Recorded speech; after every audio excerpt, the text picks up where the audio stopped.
evening. Ito na yung Love Oracle natin, episode 361. From July 1st down to July 7th. So, first week ng July talaga. So, panoorin nyo yung hindi ko pa nakukuha pero meron ng isa. Kukuha lang tayo dito ng dalawa. Kasi talagang nag-volunteer yung card na tumalon. Kuha tayo dalawa. Yung pangalawa is ito at yung pangatlo is ito. Hindi pa ako nakapag-intro pero sige, gusto ng baraha. Una, it's simple, really. Yung reading na ito is all about relationship ha. Kung naaalala nyo yung male and female vibration, ito yung ipinalit ko. Relationship lahat ito. So, general reading all about relationship. Yung sinasabi dito, it's simple.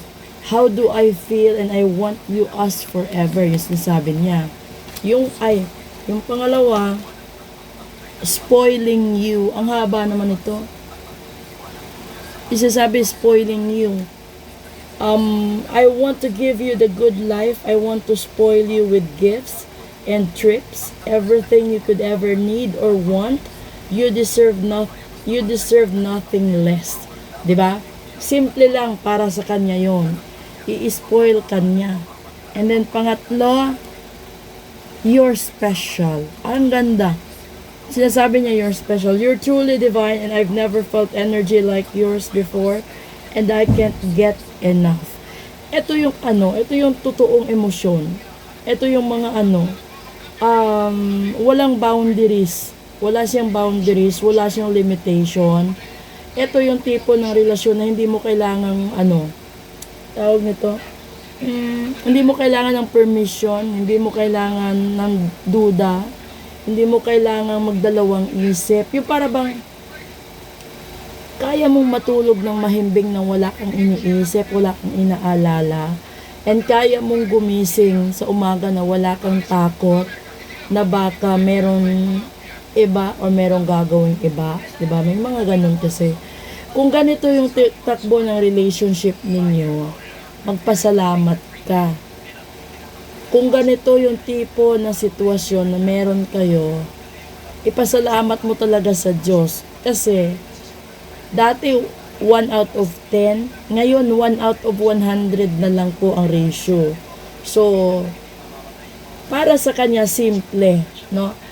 Simple na spoil ka sa lahat-lahat ng gusto mo dahil para sa kanya walang mahal na bagay na hindi niya kayang ibigay sa iyo dahil mahalaga ka. Yun yung short na message para dito. So, tingnan natin yung bottom. Finding myself. So, ibig sabihin, ito yung tipo ng tao na first time niya makaramdam ng ganyan. Or first time niya magkaroon ng stability na ganyan. Kaya siguro, nag-uumapaw yung damdamin niya. Yun nga lang, hindi sa lahat ng tao, no, na ganyan. Yung taas na to, ay nako, ang hirap. Ito yung tanong kagabi sa akin ng mga live viewers ko, naka-attach pa rin sila sa ex nila.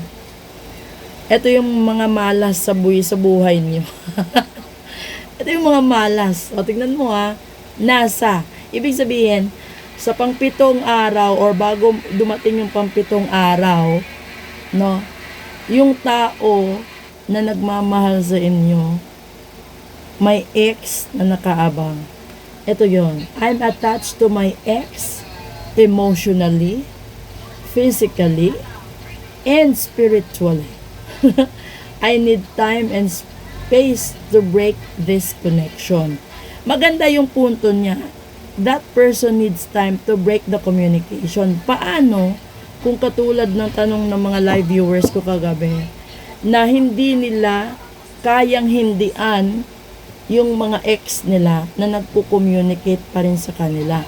Merong iba doon nagtanong kagabi na inilet go na ba daw niya yung ex niya, nai-enjoy niya yung convo nila.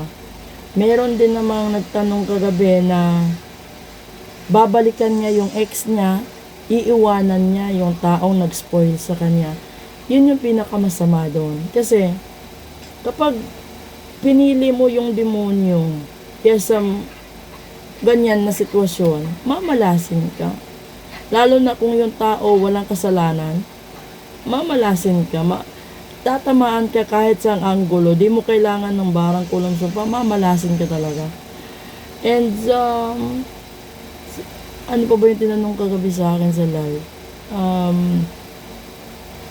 Maliban doon sa punto na yon, nagtatanong kung kanino siya mabubuntis. Mabubuntis ba siya doon sa asawa niya o sa ex niya? Hindi ba napaka-weird na question? Pero sa totoong buhay kasi, minsan pumapatol ka sa bago dahil galit ka sa nakaraan. Pinapatulan mo yung kasalukuyan dahil ayaw mong masapawan ka ng nakaraan. Ibig sabihin nun, hindi yun love. Ego, pride, at saka, ano yun? Mostly ego kasi, hindi mo matanggap. Yan yung pinakamahirap na attitude ng tao na hindi mo matanggap. Nasa kabila ng lahat-lahat, nagawa niya sa'yo yun. Bakit? Magbigay kasi si karma in a range of 10 years to a maximum of 15 years. So, kung nakaranas ka ng ganitong sistema na ipinagpalit ka, hindi mo matanggap, then naghanap ka ng ipagpapalit mo agad para makaganti ka. Hindi mo alam yung nahanap mo, yun yung karma mo. Diba? Bakit? Ulitin ko halimbawa yung edad nyo is 30. Ibig sabihin, yung first 10 years ng buhay ninyo, kabataan. Yung second second na batch ng 10 years ng edad ninyo, ito yung edad na marami kayong magagawang kasalanan. This is from 11 up to 20 years old. Yung 21 down to 30 naman, ito yung pinakamalala. So, kung lagpas 30 kayo, at nakaranas kayo ng matinding problema sa relasyon, balikan mo yung nakaraan na 20 years ng buhay mo. Baka doon galing ang karma mo.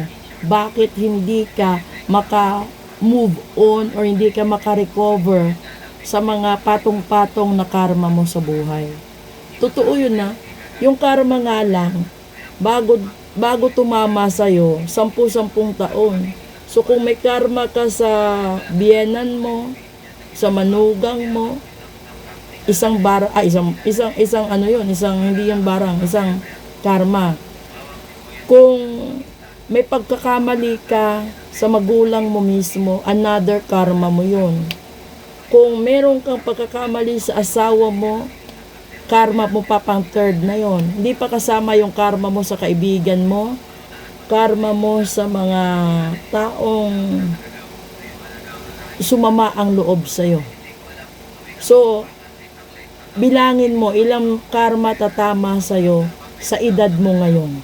Ganun po yun. So, kung magtataka ka, mabuti ka namang anak, mabuti kang magulang, pero bakit ka inaalat sa buhay? Bakit? Balikan mo yung past 20 or 30 years ng buhay mo. Doon nang gagaling ang kung ano man ang meron ka sa kasalukuyan. So, kung binibless ka ni God sa edad mo ngayon, ibig sabihin, yung nakaraan na mga 10-10 taon ng edad mo, mabuti yung ginawa mo. Yun lang po yung basis. Napakasimple ng basis. So, this is the Love Oracle reading. Episode 361. That is July 1 to July 7. Please follow, like, and share po. And then, abangan nyo na lang. I'll try my very best talaga makapag-live pa ng Friday. Dun tayo. May 2 episode pa. Real Talk at saka yung Dark and Light Side of Life. Thank you and good evening po.